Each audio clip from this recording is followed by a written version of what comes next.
Okay. Give our attendees, our panelists, time to wander into the room, or attendees, time to wander into the room.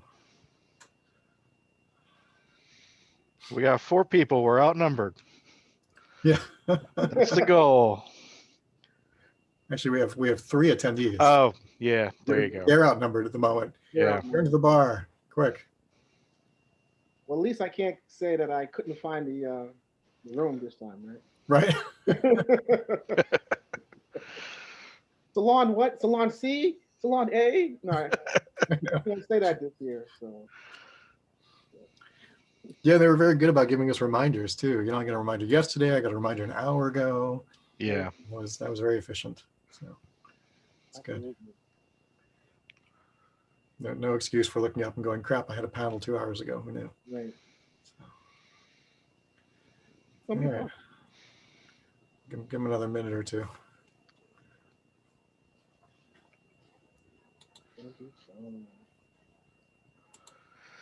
How's the weather with you guys?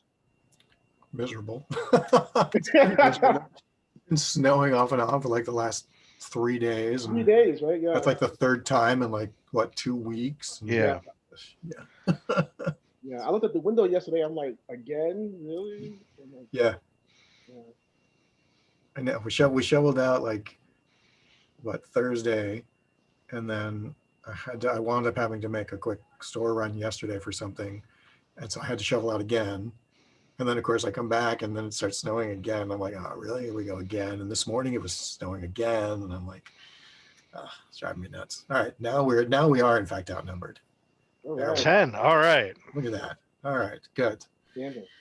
Okay. Well, welcome to Farpoint 2021. Farpoint, the virtual experience. High grade panel so far. Thank you, Sherry. So we are talking about narrative in different mediums. I guess we should introduce ourselves, right? Derek, why don't you?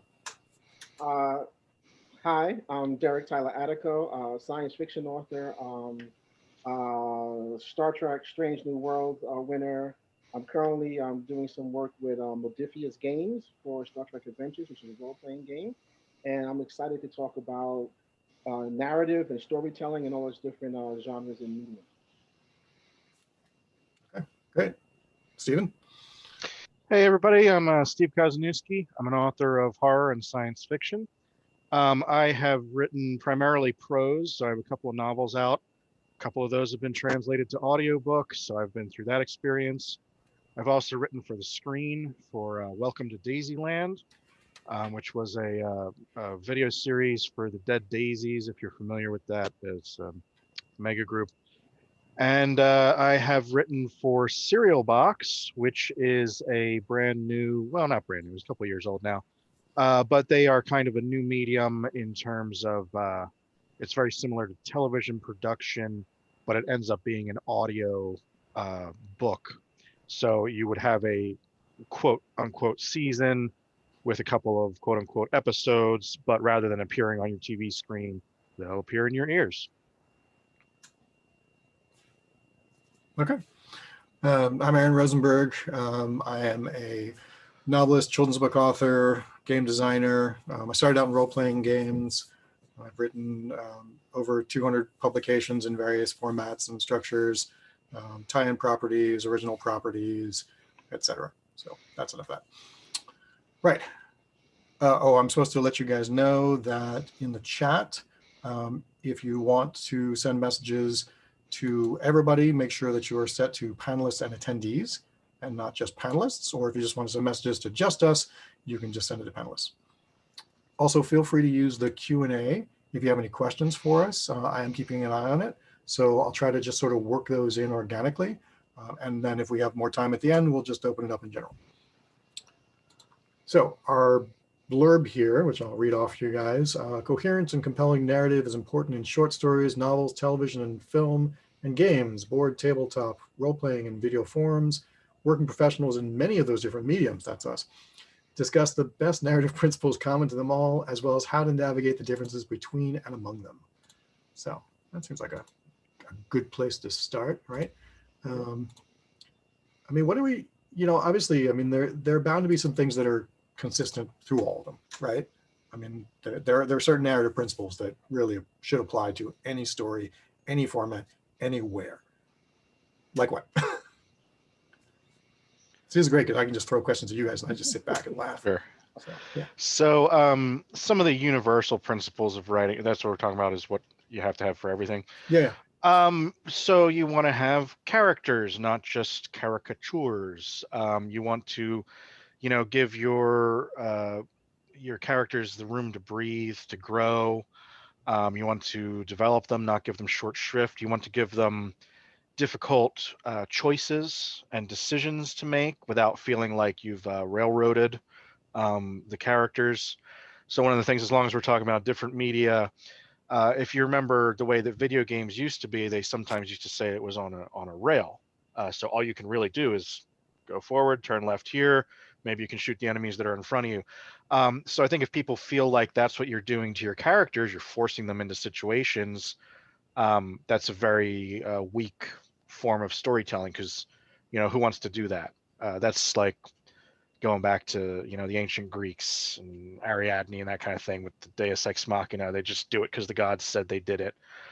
Yeah, I think it's all about your characters, letting them have a chance to grow and improve, and I think not cheating the audience. Nobody wants to see, when you take your audience along on a ride, you don't want to be like, aha, and at the end the villain was somebody you never heard of. You want them to be able to figure out what's going on, but Right. not necessarily hold their hand.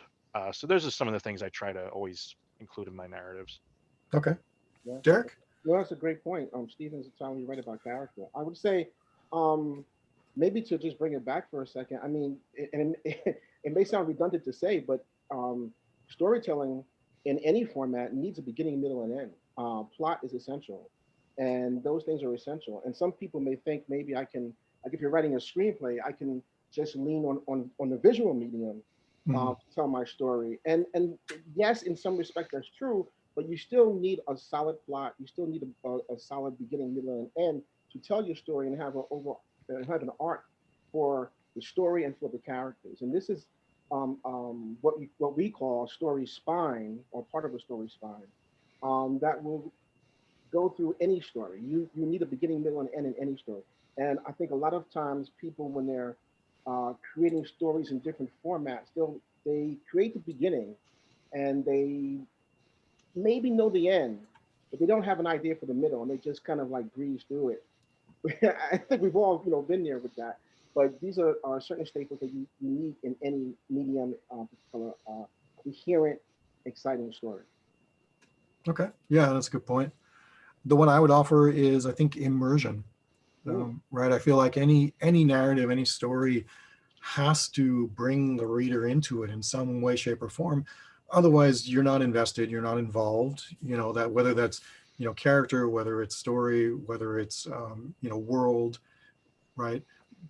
But this leads us directly into the question of the different types of narratives, because obviously you are going to be immersed in a very different way if you're watching a movie or if you're watching a video game. Both are very visual media, versus if you're doing tabletop gaming, versus if you're doing a novel or a short story or some other form of fixed prose, right? I mean, they have very different elements to them, and in the same way, I mean, Derek, like you were just saying, right? I mean, in screenplay, in terms of the story structure, you may feel, oh, I can shorthand certain things, and maybe you can, right? There are things you can shorthand in one media that you cannot shorthand in another, right?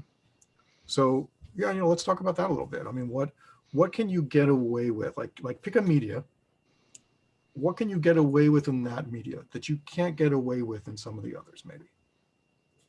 Well, I think in since we're talking about screenplays, in a screenplay or even in comics, those are very visual mediums, right? So you can get away with a gesture.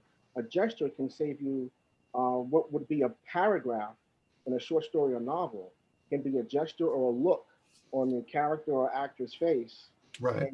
and you can kind of get away with that. And I personally have always seen writing in different mediums. I've written screenplay. I've written screenplays.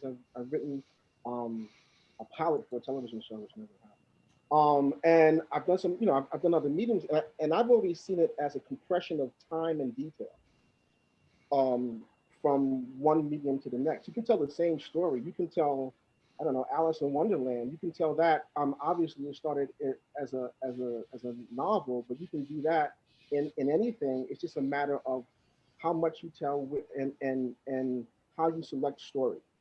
Uh, I think in screenplays, you have a finite amount of time. Average film takes 2 hours, 1 minute for every 1 page for every minute of screen time. So we're talking about a compression of time. You have 120 pages to tell your story.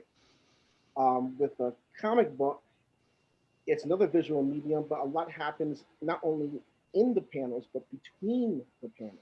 Mm-hmm. A lot of people don't think about. And then a short story, you have time to develop a character and develop plot and tell your story, but you have so much more in a novel. So I think for all of these things, it's about, at least for me, as I think about it, this author, it's about a compression of time and detail. Okay. Yeah, no, that's a good point. Steve? Yeah, so I thought it was really fascinating, Aaron, that you brought up immersion. And every 10 or 20 years or so, the movies come out and they're like, Jaws 3D or Avatar, it's going to be in 3D. Right. And then it always just peters out. And I don't think I'm, shocking anybody with that information, but they've been doing this since the 50s, kids. And, the question is always, well, why didn't everybody go for the big 3D movie? And it's because of immersion, because you don't get any more immersed in a movie because it's 3D. You get immersed in a movie or any kind of medium because you are relating to the characters. You're putting yourself in their shoes. For 2 hours, I am Frodo Baggins. That's why I'm more immersed in that than I was in Jaws 3D.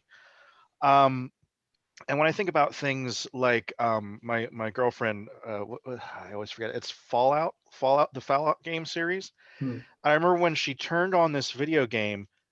I'm the kind of person I would have just hit start and been like, go ahead. And they come up with this face and they're like, oh, you're looking at yourself in the mirror. And then they're like, you can adjust every hair and color and make yourself, larger or smaller. And she would sit there and spend hours creating this character. And I'm like, now she's really invested in this character that she created. But even then, I think it's interesting, Derek, you've worked on the role-playing games, that kind of thing. When I sit down and I have to come up with the backstory and the appearance and everything for my D&D character or my Star Trek the role-playing game character or whatever it is that you guys are working on, I'm even more invested in that character because I'm like, I created this guy, this is my baby. I created him. So, I think that immersion, is a really interesting, point for how into a medium you get.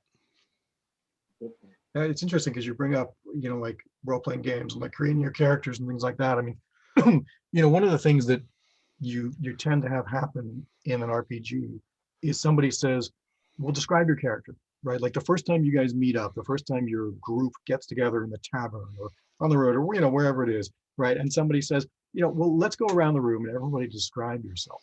And it's fascinating to watch other players, and everybody has different levels of comfort with this, but some players will pause and hesitate at this because they haven't really got an image in their head yet, right? And that's the first sense that they have it. Others have the entire thing down. They tell you exactly how they look, how tall, how heavy, skin color, eye color, hair color, what kind of clothing they're wearing, what they're carrying, what their voice sounds like, everything, right? But not everybody has that all mapped out, and I think that's something that if we're talking about what different media do well, right? Movies and TV, right? Whether you like their version of it or not, they give you the character, right? The character walks into the room, you know what they sound like, you know what they look like, you know how they move, you know how they dress, everything physical, about them right off the bat.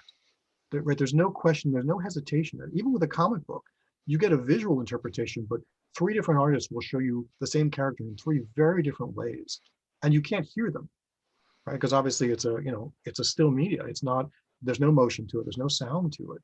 So, I think that that's something that movies and TVs have an advantage of in a certain way, is that they give you the sound, they give you everything right away. And that character going in. I mean, for me, when I write a novel, when I realize what a character sounds like is when that character is finally clicked for me. Because now I have their voice in my head.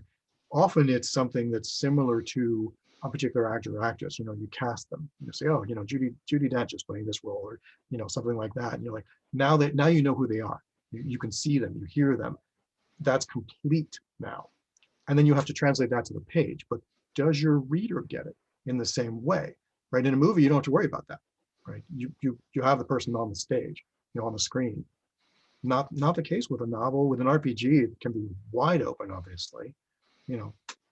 Very, very different element to it. So I think that's something that those really capture, in a very clear way. I think both of you strike really great points, and it's interesting because the thing that about, at least for me, about immersion, like if I watch a film, sometimes I do want to be that character, Luke Skywalker, or maybe even like Star-Lord and Guardians of the Galaxy. But sometimes I'm just fine watching the individual, and in that sense, the story has to be strong enough to pull me in and make me feel like I'm immersed in that world and in that story. So there's obviously different types of immersion, whether I want to be the character or I want to be in that world. And I think what's unique to role-playing games, at least as far as I've seen thus far, is that you are attempting to create an immersive situation, but at the same time that you have this immersive situation, an immersive world, you are not fully defining the character for the players, right? You're leaving all that open for them. Right, absolutely. And I have known writers that they're like, oh, I'm telling a closed end story. And I'm like, well, you are and you aren't, because you may be telling a story that has a beginning, middle, and end, going back to plot, but it still has to be open enough when you tell that story, so that these players can come to the story, and so that they can add what they want to it. They can bring all the originality and creativity that they want, and thus also in a Star Trek setting, that's always easy to do. But when I write a story, I have to always keep that in mind, because if it's too close-ended, I think then people playing would be like, well, what's there for me to do? Right. Yeah, it's what Stephen was talking about in terms of railroading, right? I mean, Right. we've all played role-playing games. Steve, do you do role-playing? Oh yeah. Yeah. So we've all probably been in games where the DM or potentially the game manual itself railroads you, right? And that's exactly it. You're along for the ride. You have no control over what's going on. They dictate everything that happens, and you occasionally get to offer in like your own witticism. Like you control the language coming out of your mouth, but you really don't control the actions. Yeah. And that's certainly, I mean, right. We talk about like role-playing games, especially in terms of control of the experience, right? When you go into a movie or watch a TV show, you have no control over the experience. You can control how loud the volume is, right? You control what you're having as snacks while you watch it. It's really about it. That's it.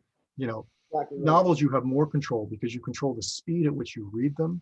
You can control going back and forth to reread sections, which I think is a real strength of prose, that you can go back and reread a passage, both to refresh it in your mind and also just because it struck you so much. You just want to take that in and really sit and let it sink in properly and absorb it. But role-playing games, you have theoretically total control over your character, right? I mean, when I run a game and when I write games, I always set up possibilities for my players, but I never dictate to them. I dictate my characters. So, my NPCs, I know what they're doing if nobody interferes. But the minute the players come on the field, right, that changes everything. And then I have to figure out how I'm responding to it. But I would never tell a player, no, you can't do that unless it's physically impossible given the rules of the world. If they say I want to go left instead of go right, I'm like, I had everything planned out for the right. I knew exactly what was there. I have no idea what's on the left, but that's what you want. That's what we're doing. I'm not going to tell you can't go to that direction, right? So yeah, in terms of that involvement and that immersion, obviously, right? I mean, you have so much say in how that story unfolds, you know. I wanted to hit on something that Derek said. Yeah. When he said earlier, you make a good point. And I was oversimplifying earlier when I said, you know, when I watch The Hobbit, I am a Hobbit, because part of it is, I wanted to say in horror, and I hate to say uniquely, because nothing's ever really unique, but in horror, much more often than in other genres, a lot of the pleasure comes from, that guy was an idiot. Here's what I would have done if Leatherface had come running down the street at me. So it's interesting that Derek mentioned you can watch the characters. Sometimes you sympathize with them. Sometimes you're projecting yourself right onto the screen. And sometimes you're just watching it as an intellectual exercise and going, no, here's what I would have done. Right. Yeah, that's a very good point. You know, and you know, as somebody who's done, you know, novelizations of things, you know, one of the fascinating things about doing a novelization is converting from the screen to the prose gives you the opportunity to say, here's why they did that, right? And I feel like, you know, if the writer is doing a good job, Yep. the writer can set that up so that when you read that, you're like, oh, okay, no, now that makes sense. Now I get what they were doing, and now I'm not yelling at the screen next time I watch it, because now I understand what was happening behind the scenes or in their head or off camera that I didn't know about while it was on screen. You know, it's filling in all those gaps, which is something that movies can't do. Movies especially, right? I mean, like Derek said, it's one page per minute essentially. You're only looking at a 120-page story. Right? A TV series, at least, you're getting what, 5, 6, 10 episodes. So you have more room to spread out, you know, but if you're trying to take a 300, 400, 600-page novel and shove it into that 120 minutes, you're losing a lot. You have to, right? They're cutting left and right. They're throwing everything out the window and saying, this isn't necessary, this isn't necessary. You always hear stories about what's on the cutting room floor, right? There's always the director's editions afterwards, you know, on the Snyder cut and so on and so forth, right? You know, oh, here, you know, here's the 27 hours I didn't get to show you, right? I mean, that's, you know, so yeah, I mean, let's talk a little bit about some of the disadvantages, right? I mean, because that is certainly one for movies, is that it is a very limited time frame that you have. So you put as much as you can in there, but you know, if the story is too big, you're going to lose pieces, right? Yeah. This is Yes. Yeah, so, I think, well, I think for me personally, screenwriting is the hardest form to write in, but it's also the first that I learned. So I find myself trying to go back to it. But it's hard to tell. I think sometimes I feel constrained because I've spent a lot of time now in short stories and prose, and I can just take my time to explain something. And you're writing a script, um, or comic book script, or novel, or short, or whatever, short film, and again, you have a certain amount of time, and you cannot tell the same story. So it's like you said, Aaron, you have to pick and choose what is put on the screen, and what is lost. And a lot of times, I have to keep reminding myself this is a visual medium. You know, describe things, let the actors or the character, or if it's a comic, let them portray a lot of what I'm trying to say. Uh, as a writer, don't write as much as I'm used to. Let my characters portray those actions and tell that story visually. And I think a lot of times people are just used to writing so much that they don't really realize that.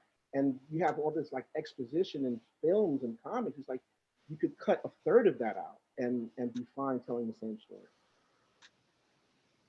yeah, Steven? Yeah, you really hit the nail on the head, Derek, because you can, if you have a brilliant actor, and part of it is that you know, film and television, that kind of thing, it's a collaborative medium. And you've mentioned comics is it's a collaborative medium too, because you're relying on your artist and your colorist to a certain extent.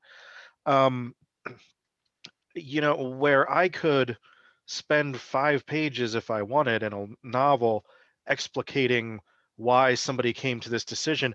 All I really have in film is, you know, that all I have is that moment. Now, Right. now, if the actor is like, you know, you mentioned Aaron, Judi Dench, or somebody on that level, they can get it. You know, you can watch, you know, like Breaking Bad, and be like, I see with the gears turning, and I know what he's thinking, and I don't like what he's going to do, but I know why he's going to do it. Um, but I think that what you have to do when you're writing for screen or for comics or for that kind of thing is take it in a different way. It's going to be a lot less psychological because your only real alternative there is that horrible voiceover thing. And I mean, I guess sometimes voiceovers are done well, but generally speaking, you want to stay away from that. There was a movie I just watched not too long ago. What's it called? Inside Out, where they actually show the little girl's emotions. But Yeah, that was yeah. like the thrust of the movie. That was kind of the whole movie, was showing off the emotions. But for the most part with that medium, it has to be brought across by the actors, and you as the screenwriter, I think, have to worry about plot and maybe jokes and wit and cleverness in the dialogue and that kind of thing, but you kind of have to let go of all the psychological underpinnings, or else make it so obvious, like here's who this character is and here's why he or she chose to do this, and just let it go. Yeah, one of the things that Sherry has mentioned over here in the chat, talking about writing a story and reading it out loud because it sounds very different out loud. One of the things that I consider a weakness, not necessarily a weakness, but a potential, an area to watch when I write prose, because I do mostly prose, is motion.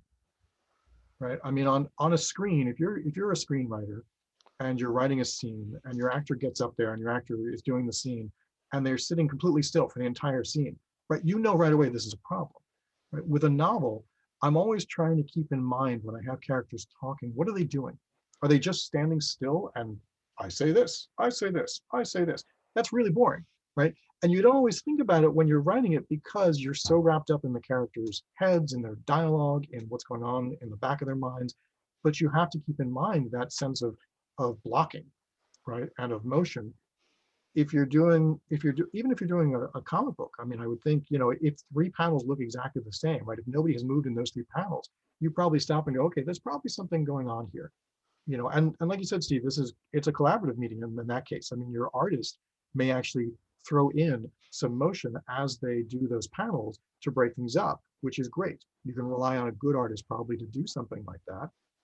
Certainly on film, if you have a good actor up there, they're going to start moving around, or they're going to stop and say, hey, what am I doing in this scene physically? Like, what, I can't just sit here, like, what's going on? But when you're writing it, if you're just writing prose, I think it's harder to see that. I think that's something really that can become a problem if you're not careful about it. Yeah, like you don't have to write every time someone blinks. Right. It would be off-putting if you did. Right. Yeah. Yeah. But I do try to always put in, this person, I have a lot of, like, the novel I'm writing right now, I realize it's set in the Twin Cities, and I feel like I'm doing a foodies who's who in Twin Cities or something like that, because my characters are eating a lot. And the reason they're eating a lot is, one, it's a great opportunity for them to engage with each other, and it's fun to show little characteristics and things like that while they're eating. But it's also a good thing for them to do while talking, because then there is something to do with your hands, with your mouth, with your body. You pick things up, you drink things, you pass things around, you throw things at each other, stuff like that.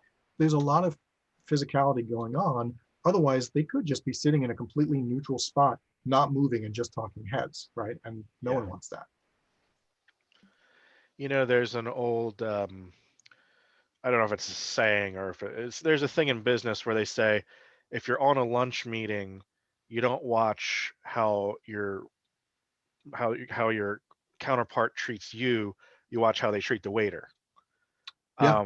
Because they're trying to get something out of you. This, and we might be just diving down into writing 101 or something here, but if you watch the way, like what you were just describing, Aaron, if you watch the way that they're eating their food or the way that they're talking to the waiter, like, are they just ignoring them? Then they clearly think he's a nobody. Like, I think one of the most brilliant things in Pulp Fiction, in the very beginning of Pulp Fiction, John Travolta comes back from Europe, and they're like, "Oh, what did you get out of Europe?" And he's such a closed-minded, small, little provincial person. He's like, Well, the McDonald's burgers are called different things. Right. Like that right there, that's just like a world, a whole world about that character Mhm. in like one conversation. Yeah. Yeah, that's a very good point. But the other thing it makes me think of listening to you talk about it is, right, when I write a novel, and usually when I do short stories too, I have a cast list, right? Because I started doing that when I was doing World of Warcraft, because I was doing whole armies and I could not keep them straight otherwise. And I find it super useful because that way I have a list of everybody who's involved.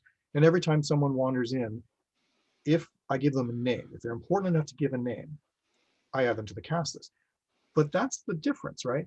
I mean, in a novel, if I have a scene set in a diner, it may be that only my 4 main characters and the waiter might be mentioned, right? I mentioned there are other people around, but you don't actually see them. In a movie or a TV show or a comic book, you see them, right? Mhm. So in a movie and a TV show, there could be 20, 30 people involved in the shot, right? And each of those people, because I know people who are extras. I actually know people who are casting directors too. But the extras talk about, like, they come in. Sometimes they wear their own clothes. Sometimes they have to go to wardrobe and things like that. They have to figure out like what they're doing. Sometimes they're given direction. Sometimes they're not given much more than just sit there and be part. Be one of the diners, right? But they have a character, right? I mean, some of them have to like actually flesh out like backstories, things like that in their head. I don't do that when I'm writing a novel. I don't care what the guy in the booth behind him looks like, or has ordered, or is eating, or whatever, unless it impinges upon my story. TV and movie, I have to. I can't have an empty room. I have to fill all that with people, and they all have to be different people doing different things, and it has to look real, right? I mean, there's so much more involved in that scene. I can get away with shorthanding it in fiction. I can't if I was actually like directing or something. Yeah, absolutely. I think about that scene from I don't know why it popped into my head when Harry met Sally, and I think it's Harry's mom, or no, Harry and Sally are there, and they're eating she's eating like pie in the restaurant, and you're focused on those two characters, but there's so much going on around that all has to be. I mean, that's in the script. It has to be shot. Right, You need two characters having a conversation. right. That's easy peasy in a short story or novel. But you're right. Now you have all these other peripheral information that has to Yeah, happen. At the same time, I think about a friend, and he was writing a sword and sorcery novel, and he wanted me to take a look at like his first few chapters, and I was like, sure, no problem. And his first 3 pages, well, the first page he really did really well, and he has these two armies. It opens up these two armies, and they're facing off, and then the next 3 pages is talking about the captain of one of the sides of the army, one of the army, his sword. Just 3 pages on his sword, and I think that's another problem that whereas in films and short story we have that compression I'm talking about, but the pitfall in a novel is you can. I mean, he went on. I'm like, man, it's 3 pages of this guy's sword. right. I don't need this. It's like a Russian novel version. Yeah, At the end of the 3 pages, I was like, where am I in the story? I mean, because I didn't remember. And right. and and you think, oh, I'm writing a novel, I can do this. And that's the tricky thing about writing in a long format. In some respects, yes, you can, but you have to always constantly be observant and judge where and when to expand or expound in those places. But otherwise, you will lose your reader, and that's that's critical. You always want to keep your reader engaged and immersed with you at all times. So that's Right. Yeah, that's a great point. I mean, one of the things, right, I mentioned earlier that obviously, if you're reading prose, if you're the reader, you can go back, right? right. You can also, but you can also skip forward, right? You can skim pages. And I have to admit, I have found myself skimming pages in some books that I've read, because some people, Neil Stephenson, will go on for like 20 some odd pages describing the city when you first arrive at the city. I like world building as much as the next guy. I mean, I build worlds for a living, basically. But I don't need to read 20 pages of how your city is set up. I want you to show it to me as I go. So I skim those, or I'll skip them. I'll just skip whole sections, I would be like, oh, okay, now I'm actually back to the characters. I can't do that as easily. I mean, you can do it if you're watching at home these days, right? I mean, we have remote controls, but it's a lot harder with a TV or with a TV show or a movie. I'm more likely to sit back and say, okay, you're unfolding the story. I'm going to trust you to unfold the story. I don't really have control over the pace. I'm going to let you set the pace, and I'm going to trust that what you're showing me on the screen is important because you only had so much room and you felt this was important, right? With a novel, I will skip over something, and say, oh, I don't need to read that. I don't care about that. Maybe I'll come back to it later if I feel like, oh, I should have read it. But I have a lot more say in that. And I feel like on the other side of it, like we don't have somebody standing over us saying, you only have 20 pages left. You really want to include that scene, the 20 pages about the city? No, I really don't. I have as many pages as I want to have, right? I can put 20 pages about a city. I can put 40 pages about a city. Yeah, there's potentially too much freedom sometimes in terms of writing the novel because you don't have those constraints. I remember the first time I read Vampire and the Stat. Well written, Anne Rice is great. And the first couple chapters is like New Orleans. Okay, I get it. And I had to skip it and get into the actual story. And I understand what she's doing. She's setting you up. She's setting that, and that's great. That's not how I would have done it. But I mean, I'm not. Anne Rice is Anne Rice. She's phenomenal. But then when you watch the film, all of that she wrote, those like 2 or 3 chapters, is translated in just visuals. Yeah. Of New Orleans. So, that's great. But it comes a point where you have to, I think, judge, where am I doing this? Where am I not? Is this person going to skip, 3 chapters of New Orleans and go into the story, or that kind of absolutely.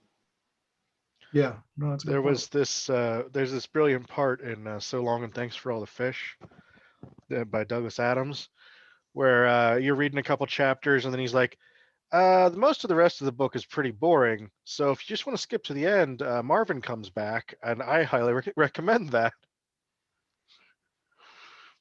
Well, there's also, William Goldman's The Princess Bride. If you've ever read the book, which is fascinating to read because, of course, the book is called Princess Bride, The Good Parts, and there's a whole frame story to it about how it's actually written by this man, Morgenstern, and he manages to find the book to give to his son because he read it his father read it to him when he was young and he loved it. And only after he hears that his son gave up after like a chapter or two, does he sit down and actually look at it and realize that his father only read him the good parts. So the book that you get, The Princess Bride, is the good parts. And there are annotations throughout saying, oh, we suddenly, at this point, we get a chapter about Prince Humperdinck's hats, right? An entire chapter about his hats, right? And I believe that it might have been a diatribe about society and the excesses of society and so on and so forth, but I'm not including it because it's really boring. And he just jumps over it. And it's hilarious, right? And of course, Goldman made it all up. I mean, it's all Goldman. So he's creating this whole framework of, I'm only showing you theoretically like, 50% maybe of the actual original book, but he's telling you everything that happens in between that he skips over, and it's a fascinating thing. And of course, in the movie, there's none of that. Right? In the movie, we don't ever hear about the good parts versus the bad parts or anything. As far as we know, he's reading the entire story. So it's a really interesting, I think a really interesting use of those differences in the media, that Goldman knew so well that he could manipulate those and really take advantage of. And it says something for him being self-aware of the narrative that he creates, where he's like, this is going to be boring. So why don't I just acknowledge that and just say that and then put that in and then skip to what I really want to write and then tell that story. And I think there's a certain amount of self-awareness that sometimes we don't have as writers, because we're like, is this, I know this is needed for the story, but is the reader going to enjoy this part or this chapter or this, that? And he just skips over it, which I totally forgotten about that when I read it. You're right. And so that's genius. It's right. Just genius, It's very interesting. Yeah, I mean, let's talk a little bit about, so I mean, like I said, Goldman, obviously, I mean, a master of the media, right? enough to know the differences and strengths and weaknesses between them and be able to take advantage of those. Like, what other examples? I mean, do we have other examples like that? Like situations where somebody knew the media, or ideally media, plural, so well that they could take advantage of those different elements in them. This is going to be a goofy example, but Ah. I always noticed in Gremlins 2, Hmm. which was, of course, it was a movie shown on the theaters, and about halfway through the movie, they have this kind of, so the Gremlins like to destroy machines, and they kind of have this conceit where the Gremlins got into the box office and cut the Right. film. And when you watch the movie version, I think Hulk Hogan gets up and has a fight with the Gremlins in the projection booth. And then when you watch the home video version, they cut this new scene where the Gremlins got into your VCR and destroyed your VHS. I know I'm dating Right. myself with That's right. this I totally forgot about that. here. Yeah. Yeah. And then John Wayne yells at them from the old cable studio. So yeah, that was just the one that jumped to my mind. Right. Okay. Yeah. No, you're absolutely right. That's such a great use of it. Right. One of the things I think of is Blazing Saddles, of course. I mean, Mel Brooks, absolute genius. And there's an entire sequence towards the end of Blazing Saddles. I'm sorry if I'm spoiling it for anybody, where they spill out off of their lot onto the studio proper. And there's actually an entire like giant extended battle scene basically that takes place as they roam through the cafeteria. They wind up in a sort of what Ziegfeld Follies sort of style, like water ballet scene and things like that. And there's even a scene where they're driving off the lot at one point. And Mel Brooks, of course, I mean, knows exactly how studios are set up. But even watching at home, I mean, I've never made a movie. I've never, well, I mean, other than being an extra once or twice in college, I've never been involved in a movie or anything like that. I've only ever seen studios like in terms of studio tours and stuff. But still, watching that as a kid, I thought it was fantastic, and I got it. I got that. He's breaking that wall and he's taking you out of the film into this larger area and extending it just to show you the insanity of it all. And it worked. Like I didn't need anybody to sit down and explain to me, here's what that means. Like I got it. It's really fascinating. Oh man, you see, the two of you have used great examples I can even think of. I, how can I top that? The only thing I could think of, I guess, currently is that does that in some respects is WandaVision. There you go. So I was waiting for somebody to bring that one up. Yeah, yeah. You have to, right? I mean, no spoilers, obviously, for anybody in the audience who hasn't seen it yet. Right, and it's phenomenally written. And I've been talking about this show for a while now. It's phenomenally written, but it's another one of those pieces of art where it's self-aware, or the writers are self-aware. Oh yeah. So you're basically telling a story within the motif, I guess, of sitcoms through the years from the 50s to I guess it's going to hit eventually current day. And you're also telling the story of loss and grieving, and then and now we find it, which kind of manipulation is going on. Mm-hmm. And I'm trying to be a little vague, but still get my point. But yeah. The point is that television is a unique medium, and it's been a unique medium, but it's been written a certain way for a very long time. What this show is doing is it's playing on how television started, the way it's been written, and it's saying, I'm aware of that. I'm going to give you that, but I'm also going to give you a different narrative within that. Yeah. And what I find fascinating is that every time I think the show has reached a ceiling of the rules within that narrative, I learn it's a flaw. Yeah. And that speaks to the writing, because one of the things you have to do in every story, regardless of mediums, is you kind of have to establish your rules of what's happening. Whether it's a screenplay, whatever, there are certain rules of that world, of these characters. And this show did that in the first. Actually, I don't even know if it did that in the first. I think in the first episode, it established itself as a sitcom, and that was the rule. And then halfway through the first episode, not sorry, at the end of the first episode, when the neighbor is choking, it takes a left turn towards like horror, where this man is just choking and nobody's doing anything. Right. And you're like, oh, the rules are being broken now. Now we're approaching a different narrative. Yeah. And it keeps folding in on itself, keeps doing that. It keeps changing. And it's a excellent lesson in actually in narrative and how to expand that narrative and keep the audience guessing. I mean, even just the use of color, and I won't go into any details in case people haven't seen it yet, but if you have not seen it and you're watching it, pay attention to color and the absence thereof, because they use that so well. And when they first use it, you'll know it when you see it. When they first use it, you sort of look at it and you're like, I wonder what's going on there. And they absolutely know what they're doing. They absolutely have control over it. It is absolutely deliberate, and it is a brilliant way to work in, like you said, how things started, how television was done versus how it is done now, some of these different elements and all these different levels. It's so intricate. Yeah, it's really, really impressive. I agree. I think it's a great example of how to use and subvert some of the elements of the narrative. Yeah.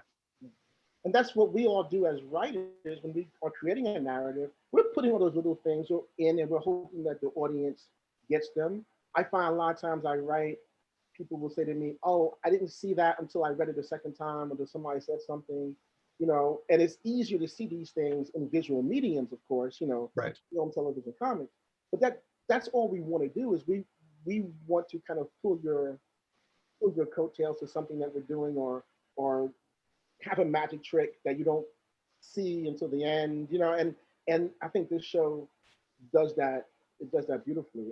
But at the same time, it's also in some respects a mirror of society, as we're finding out now, as it's starting to pull out of that world and give us a reflection of what's happening. Right. So that in some respects. So it takes narrative in all its various facets. And it's a mirror of the societies of the time period that each set of sitcoms was filmed, which is fascinating to watch. Yes. And for those of us who are old enough to have lived through a bunch of those, obviously at this point, it's really interesting to look back on those and be like, yeah, I remember this show. I saw it when I was a kid. Now I'm seeing it essentially, but I'm seeing it as an adult, which is really a whole different perspective on it. And then of course they're manipulating it. So it's really interesting. I Family Ties as a kid, and I was transfixed like 2 episodes ago. I'm like, is that the same set? Right. I mean, it's built the same dimensions, the same. They're actually using the same shots and angles. Yes. Yeah, they're amazing. Colors. Right. And I know for a fact they did that, starting from Dick Van Dyke on through. Right. And I'm like, are you kidding me? And the beauty of that is something else in your narrative is that whatever you're writing doesn't make a difference. You don't really have a lot of time to immerse the reader and make them feel comfortable. In my opinion, it's like the first paragraph, or the first page. Mm-hmm. You have to pull them in and say, hey, this is what's happening. You're going to like this. Stick with me. And I think by having sitcoms, you automatically have like a subconscious, I know Dick Van Dyke. Maybe I'm too young for that, but I heard about it. Okay, I'll watch it. Plus you have the music, you have all the other atmospherics involved, right? That really can draw you in. Yeah. Subverting, you're absolutely right. It's subverting, but it's an excellent explanation of manipulating the narrative. Yeah. Subtle manipulations of the narrative to make the reader or the audience to pull them in and have them say, oh, okay, I'll watch this. Oh, it's just going to be this. Oh, it's just going to be that. Right. And we could easily spend an entire panel talking just about WandaVision and everything it does. Hello, this is your tech cutting in to say 5-minute warning. Perfect, thank you. I was just going to say we had a question early on from Sherry who asked in the Q&A, so I wanted to make sure that we got to that. Sherry asked, is it frustrating to create a story, your baby, and it's released on such a limited place like a video game, where the reader is skimming the text, or like skimming, or skipping it, almost like a commercial? I think it would break my heart personally. Which, right, I think is a great question and really addresses the different types of narrative mediums. So I've probably blathered away enough. So Steve, do you want to? Yeah, I'll put it to you this way, Sherry.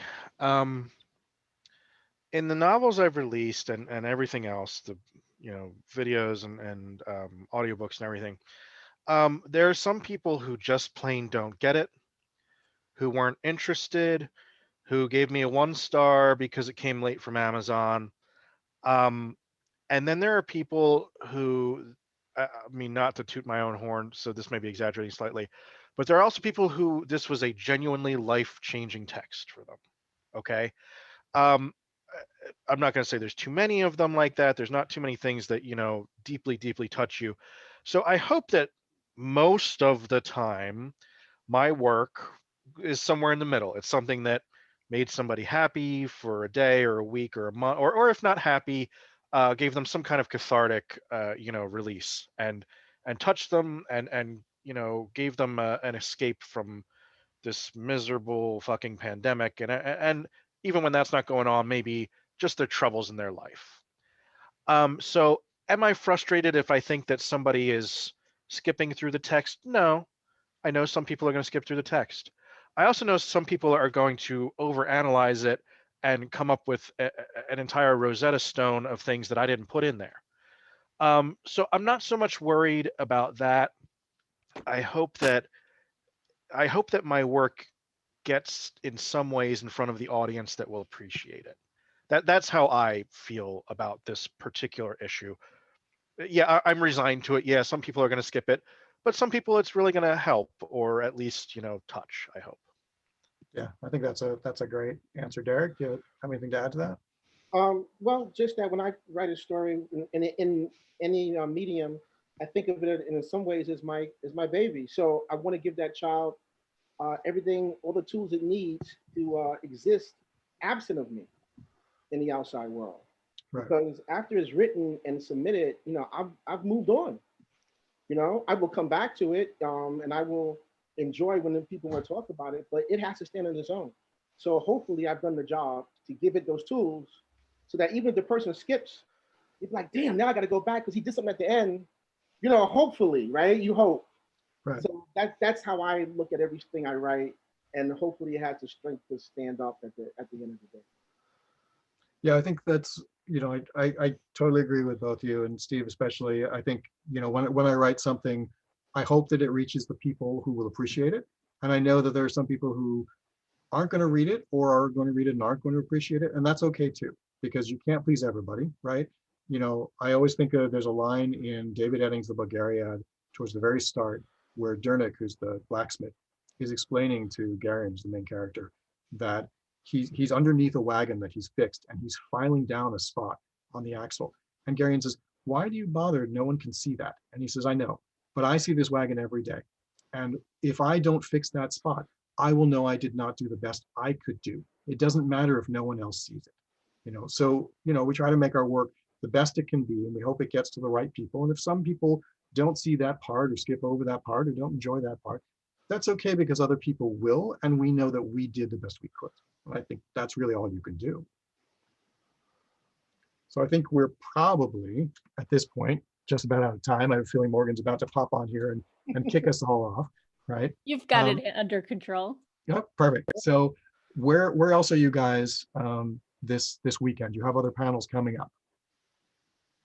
I have a panel tomorrow at 1 on Star Trek panel that I'm happy to be on. What about you, Stephen? This was my last panel for the weekend, but you guys can find me on Twitter, unless you're Derek. You can find me on Twitter. You can find me on Facebook. If you can spell my last name right, you can probably find me. Okay. And it's on the screen, so you have no excuses. I've got another panel at 4. I'm on the Crazy 8 panel. And of course, yeah, you can always find me on Facebook, on Twitter, etc. So, enjoy the rest of the con. And we all look forward to times when we can do this in person again. Yeah, that's for sure.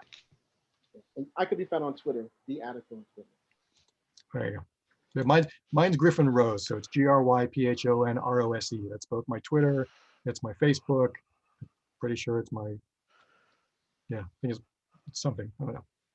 Look for that. You'll find me. Cool. Well, thanks, guys. This was Thanks, fun. everybody. This is a lot of fun. Yeah. Yeah. I mean, we could talk about this for hours. You know, it's, Absolutely. Absolutely. That was great. Fantastic. and now we could sit around and like, you know, we should just all look very serious and be like, "Mhm," until Morgan kicks us off. And Yeah. there you go. There we Oh, go. there it Perfect goes. timing. Look at that. That was pretty good. That was perfect. They can still hear you though. Oh, that's Oh, they okay. can They still can hear hear us. us. They can't see what we're doing though. Derek, stop that. Right? Right. They, speaking of sitcoms and that kind of thing, they used to do this after local news. It would look like the anchors were all sitting around having really deep conversation. Right. The music's just playing. Yeah. And you wonder what's happening, right? Like they're Yeah. always shuffling papers at the end of a news spot. I'm like, is there anything even written on those papers? You know, I mean, what, you know, Well, I'm just, sure there isn't, right? It's like what's his Dennis Miller with when he used to do the Saturday Night Live right, right. news one, and he had nothing on the page. And, Nothing on the papers. Yeah. Exactly. yeah. Are any of you going to the Discord after panel or the Gather Town after panel space?